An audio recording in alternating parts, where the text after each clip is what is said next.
Hello friends, welcome to my YouTube channel. आज मैं आपके लिए लेकर आई हूँ आलसी गधे की कहानी द लेज़ी डंकी। यह कहानी नमक के एक व्यापारी की है जो आलस के कारण ऐसी हरकतें करता है कि उसको लेने के देने पड़ जाते हैं। गधा ऐसा क्या करता है, उसके साथ क्या होता है, जानने के लिए देखिए हमारी पूरी कहानी। एक समय की बात है, एक गांव में नमक का एक व्यापारी रहता था। उसके पास एक गधा था। व्यापारी रोज अपने गोदाम से दुकान तक नमक ले जाने के लिए गधे का इस्तेमाल किया करता था।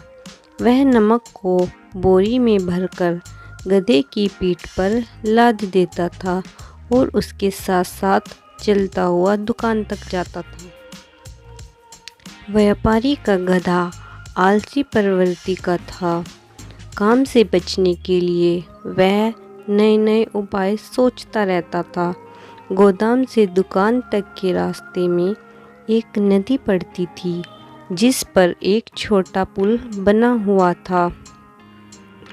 एक दिन नदी पर बने पुल पर चलते समय अचानक गधे का पैर फिसल गया और वह नदी में गिर गया। नदी के पानी से नमक की बोरी भीग गई। जब तक व्यापारी ने गधे को पानी से निकाला तब तक बोरी में भरा बहुत सारा नमक घुल चुका था। गधा जब चलने लगा तो उसे बोरी का भरा वजन कम महसूस हुआ और वह खुश हो गया।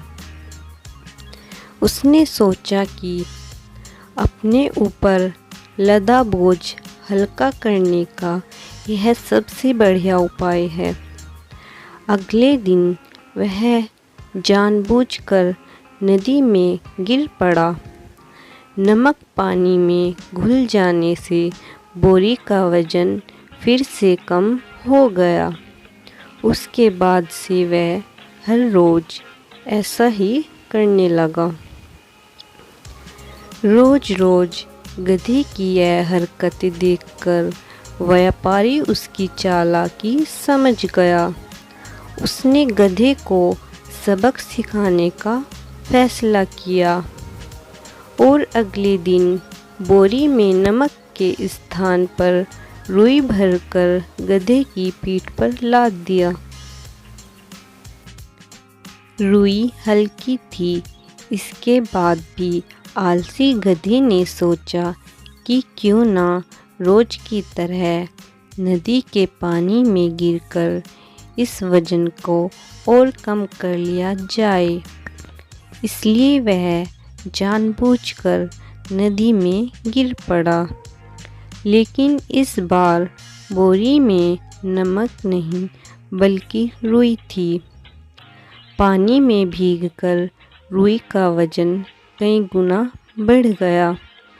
गधा जब उठकर चलने को हुआ तो इतने भारी बोझ से उसका बुरा हाल हो गया।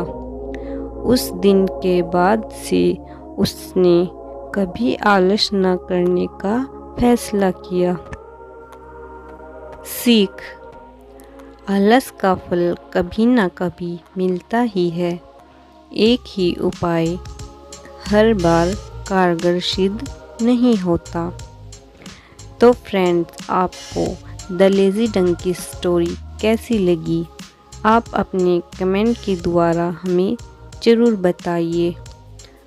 फूलिश डंकी स्टोरी पसंद आने पर लाइक और शेयर करें।